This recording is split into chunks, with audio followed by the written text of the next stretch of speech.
প্রশ্ন, রাসূলগণের প্রতি ঈমান আনা বলতে কি বোঝায়? উত্তর, সমস্ত প্রশংসা আল্লাহর জন্য। রাসূলগণের প্রতি ঈমান চারটি বিষয়কে অন্তর্ভুক্ত করে। সেগুলো হচ্ছে: ১. সুদৃঢ়ভাবে এই বিশ্বাস পোষণ করা যে আল্লাহ তাআলা প্রত্যেক কওমের জন্য তাদের মধ্য হতে একজনকে রাসূল অর্থাৎ বার্তাবাহক করে পাঠিয়েছেন, যিনি তাদেরকে এক আল্লাহর ইবাদত অর্থাৎ উপাসনা করার এবং আল্লাহ ছাড়া অন্য সব কিছুর ইবাদতকে অস্বীকার করার দাওয়াত দেন। সকল রাসূল সত্যবাদী, সত্যায়নকারী, পুণ্যবান, সঠিক পথের দিশারি, তাকওয়াবান ও বিশ্বস্ত।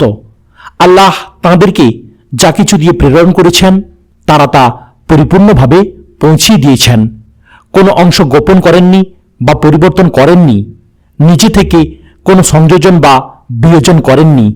وقال الذين أشركوا لو شاء الله ما عبدنا من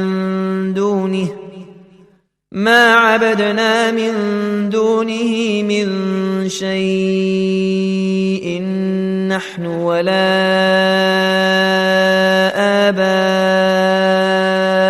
آباؤنا ولا حرمنا من دونه من شيء كذلك فعل الذين من قبلهم فهل على الرسل إلا البلاغ المبين। রাসূলগণের দায়িত্ব তো শুধুমাত্র সুস্পষ্ট বাণী পৌঁছিয়ে দেয়া। সূরা নাহল আয়াত নম্বর ৩৫। এই বিশ্বাস পোষণ করা যে প্রথম রাসূল হতে শেষ রাসূল পর্যন্ত সকলের দাওয়াতের মূল বিষয় ছিল একটাই: বিশ্বাস শ্রেণীয়, বচন শ্রেণীয় ও কর্মশ্রেণীয় যাবতীয় ইবাদত বা উপাসনা শুধুমাত্র এক আল্লাহর জন্য পালন করা এবং অন্য সব উপাস্যকে অস্বীকার করা। দলিল হচ্ছে আল্লাহর বাণী। وما أرسلنا من قبلك من رسول إلا نوحي إليه أنه لا إله إلا أنا فاعبدون। আপনার পূর্বে আমি যে রাসূলই প্রেরণ করেছি তাকে এ আদেশই করেছি যে নেই কোনো উপাস্য আমি ব্যতীত, সুতরাং আমারই ইবাদত করো। সূরা আম্বিয়া আয়াত নম্বর 25। এবং তার বাণী, واسأل من أرسلنا من قبلك من رسلنا أجعلنا من دون الرحمن آلهة يعبدون। আপনার পূর্বে আমি যেসব রাসূল প্রেরণ করেছি তাদেরকে জিজ্ঞাসা করুন, দয়াময় আল্লাহ ব্যতীত আমি কি কোনো উপাস্য স্থির করেছিলাম ইবাদতের জন্য? সূরা যুখরুফ আয়াত নম্বর 45। এগুলো ছাড়াও আরো অনেক আয়াতে কারিমা রয়েছে, কিন্তু অবশ্য পালনীয় আমল অর্থাৎ ফরজ ও আইন কানুন এক রাসূল থেকে অন্য রাসূলেরটা ভিন্ন হতে পারে। এক রাসূলের উম্মতের উপর যে নামাজ রোজা ফরজ করা হয়েছে অন্য রাসূলের উম্মতের উপরে সেসব হয়তো ফরজ করা হয়নি। এক রাসূলের উম্মতের উপরে যে বিষয়গুলো হারাম করা হয়েছে অন্য রাসূলের উম্মতের জন্য সেসব বিষয় হয়তো হালাল করা হয়েছে আল্লাহর পক্ষ থেকে পরীক্ষা স্বরূপ, যেন আল্লাহ যাচাই করে নিতে পারেন তোমাদের মধ্যে কে কর্মে উত্তম। এর পক্ষে দলিল হচ্ছে আল্লাহ তাআলার বাণী। وأنزلنا إليك الكتاب بالحق مصدقا لما بين يديه من الكتاب ومهيمنا عليه فاحكم بينهم بما أنزل الله ولا تتبع أهواءهم عما جاءك من الحق لكل جعلنا منكم شرعة ومنهاجا ولو شاء الله لجعلكم أمة واحدة ولكن ليبلوكم فيما آتاكم فاستبقوا الخيرات إلى الله مرجعكم جميعا فينبئكم بما كنتم فيه تختلفون। আমি তোমাদের প্রত্যেককে একটি শিরআ ও মিনহাজ অর্থাৎ আইন ও পথ দিয়েছি। সূরা মাইদা আয়াত নম্বর 48। ইবনে আব্বাস রাদিয়াল্লাহু তাআলা আনহু বলেন, অর্থাৎ পথ ও আদর্শ দিয়েছি। মুজাহিদ, ইকরিমা সহ মুফাসসিরদের আরো অনেকে একই রকম মত দিয়েছেন। সহিহ বুখারী ও সহিহ মুসলিমে আবু হুরায়রা রাদিয়াল্লাহু তাআলা আনহু থেকে বর্ণিত হয়েছে যে রাসূল সাল্লাল্লাহু আলাইহি ওয়াসাল্লাম বলেন, নবীরা হচ্ছেন বৈমাত্রীয় ভাইয়ের মতো, তাদের মা আলাদা আলাদা কিন্তু ধর্ম অভিন্ন, অর্থাৎ সকল নবীর মূল ধর্মবিশ্বাস এক, সেটা হচ্ছে তাওহীদ। যে তাওহীদ দিয়ে আল্লাহ তাআলা সকল রাসূলকে প্রেরণ করেছেন এবং সকল কিতাবে উল্লেখ করেছেন। কিন্তু আদেশ নিষেধ বা হালাল হারামের ক্ষেত্রে প্রত্যেক রাসূলের শরীয়ত অর্থাৎ অনুশাসন ভিন্ন ভিন্ন, কারণ বৈমাত্রীয় ভাইয়েদের পিতা এক কিন্তু মা ভিন্ন হয়ে থাকে। যে ব্যক্তি কোনো একজন রাসূলের রাসূলত্বকে অস্বীকার করল, সে যেন সকল রাসূলকে অস্বীকার করল। كذبت قوم نوح المرسلين নূহের সম্প্রদায় রাসূলগণকে মিথ্যারোপ করেছে। সূরা শুআরা আয়াত নম্বর 105। এই আয়াতে আল্লাহ তাআলা বলেছেন, নূহের সম্প্রদায় সকল রাসূলকে অস্বীকার করেছে, অথচ তারা যে সময়ে নূহ আলাইহিস সালামকে মিথ্যা প্রতিপন্ন করেছিল তখন পর্যন্ত নূহ আলাইহিস সালাম ছাড়া আর কোনো রাসূল প্রেরিত হননি। রাসূলের মধ্যে যাদের নাম আমরা জানতে পেরেছি তাদের নামসমূহের প্রতি ঈমান আনা, যেমন মুহাম্মদ সাল্লাল্লাহু আলাইহি ওয়াসাল্লাম, ইব্রাহিম আলাইহিস সালাম, মুসা আলাইহিস সালাম, ঈসা আলাইহিস সালাম ও নূহ আলাইহিস সালাম।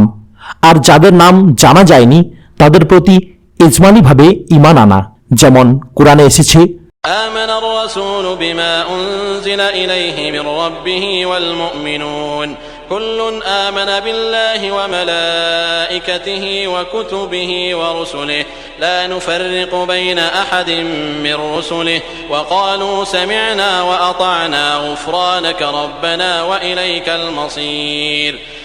রাসূল বিশ্বাস রাখেন ওই সমস্ত বিষয়ের উপর যা তার পালনকর্তার পক্ষ থেকে তার কাছে অবতীর্ণ হয়েছে, এবং মুসলমানরাও সবাই বিশ্বাস রাখে আল্লাহর প্রতি, তার ফেরেশতাদের প্রতি, তার গ্রন্থসমূহের প্রতি এবং তার পয়গম্বরগণের প্রতি। তারা বলে, আমরা তার পয়গম্বরদের মধ্যে কোনো তারতম্য করি না। তারা বলে, আমরা শুনেছি এবং কবুল করেছি। আমরা তোমার ক্ষমা চাই, হে আমাদের পালনকর্তা, তোমারই দিকে প্রত্যাবর্তন করতে হবে। সূরা বাকারা আয়াত নম্বর 285। আল্লাহ তাআলা আরো বলেন, ولقد أرسلنا رسلا من قبلك منهم من قصصنا عليك ومنهم من لم نقصص عليك وما كان لرسول أن يأتي بآية إلا بإذن الله فإذا جاء أمر الله قضي بالحق وخسر هنالك المبطلون। আমি আপনার পূর্বে অনেক রাসূল প্রেরণ করেছি, তাদের কারো কারো ঘটনা আপনার কাছে বিবৃত করেছি এবং কারো কারো ঘটনা আপনার কাছে বিবৃত করিনি। সূরা গাফির আয়াত নম্বর 78। আমরা আরো ঈমান রাখি যে সর্বশেষ রাসূল হচ্ছেন আমাদের নবী মুহাম্মদ সাল্লাল্লাহু আলাইহি ওয়াসাল্লাম, তারপরে আর কোনো নবী নেই। আল্লাহ তাআলা বলেন, ما كان محمد أبا أحد من رجالكم ولكن رسول الله وخاتم النبيين وكان الله بكل شيء عليما। মুহাম্মদ তোমাদের কোনো ব্যক্তির পিতা নন, বরং তিনি আল্লাহর রাসূল এবং শেষ নবী। আল্লাহ সব বিষয়ে জ্ঞাত। সূরা আহজাব আয়াত নম্বর 40। সহিহ বুখারী ও সহিহ মুসলিমে সাদ ইবনে আবি ওয়াক্কাস রাদিয়াল্লাহু তাআলা আনহু হতে বর্ণিত হয়েছে যে নবী করিম সাল্লাল্লাহু আলাইহি ওয়াসাল্লাম আলী রাদিয়াল্লাহু তাআলা আনহুকে খলিফার দায়িত্ব রেখে তাবুক অভিযানে বের হন। তখন আলী রাদিয়াল্লাহু তাআলা আনহু বলেন, আপনি কি আমাকে নারী ও শিশুদের অর্থাৎ দুর্বলদের দায়িত্বশীল বানালেন? তখন নবী সাল্লাল্লাহু আলাইহি ওয়াসাল্লাম বললেন, মুসা আলাইহিস সালামের প্রতিনিধি হিসাবে হারুন আলাইহিস সালাম যে মর্যাদা পেয়েছেন, আমার প্রতিনিধি হিসাবে তুমি সে মর্যাদা পেয়ে কি সন্তুষ্ট নও? তবে আমার পরে কোনো নবী নেই। আল্লাহ তাআলা অন্য নবীদের উপর আমাদের নবীকে বেশ কিছু বিশেষত্ব দিয়েছেন, যেমন আল্লাহ তাআলা তাঁকে সমস্ত জিন ও ইনসানের নবী হিসেবে পাঠিয়েছেন, অথচ পূর্ববর্তী নবীগণ শুধু তাঁদের কওমের নিকট প্রেরিত হতো। 1 মাসের সমপরিমাণ দূরত্বে অবস্থানরত শত্রুর অন্তরে ভয়ের সঞ্চার করার মাধ্যমে আল্লাহ তাকে সাহায্য করতেন। সমস্ত জমিনকে তার জন্য সিজদার স্থান ও পবিত্র করা হয়েছে। তার জন্য গনিমতের মাল খাওয়া হালাল করা হয়েছে, অথচ তার পূর্বে কারোর জন্য তা হালাল ছিল না। মহা সাফায়াত, এগুলো ছাড়াও আরো অনেক বিশেষত্ব আল্লাহ তাকে দান করেছেন।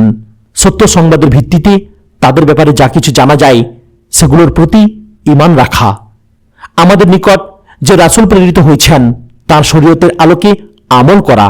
তিনি হচ্ছেন সর্বশেষ নবী মুহাম্মদ সাল্লাল্লাহু আলাইহি ওয়াসাল্লাম, যিনি সকল মানুষের কাছে প্রেরিত হয়েছেন। আল্লাহ তাআলা বলেন, فلا وربك لا يؤمنون حتى يحكموك فيما شجر بينهم ثم لا يجدوا في أنفسهم حرجا مما قضيت ويسلموا تسليما।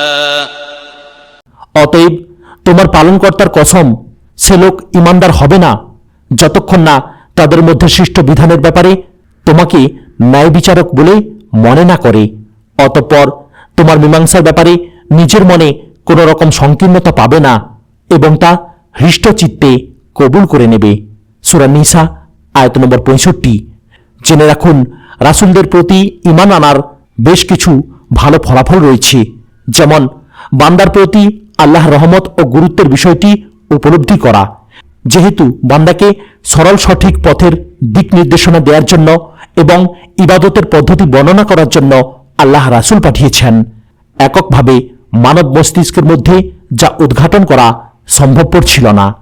এই নিয়ামতের জন্য আল্লাহর প্রতি কৃতজ্ঞতা প্রকাশ করা, রাসূলগণকে ভালোবাসা, তাঁদেরকে সম্মান করা, যথোপযুক্ত পদ্ধতিতে তাঁদের প্রশংসা করা। যেহেতু তারা আল্লাহর রাসূল, তারা তার ইবাদত করেছেন, তাঁদের উপর অর্পিত দায়িত্ব যথাযথভাবে পালন করেছেন এবং উম্মতকে সৎ পরামর্শ দিয়েছেন। আল্লাহ পাক তাঁর প্রেরিত রাসূল এবং নবীগণের প্রতি আমাদের ঈমান যেন দৃঢ় রাখেন, সেজন্য দোয়া করি। আমিন।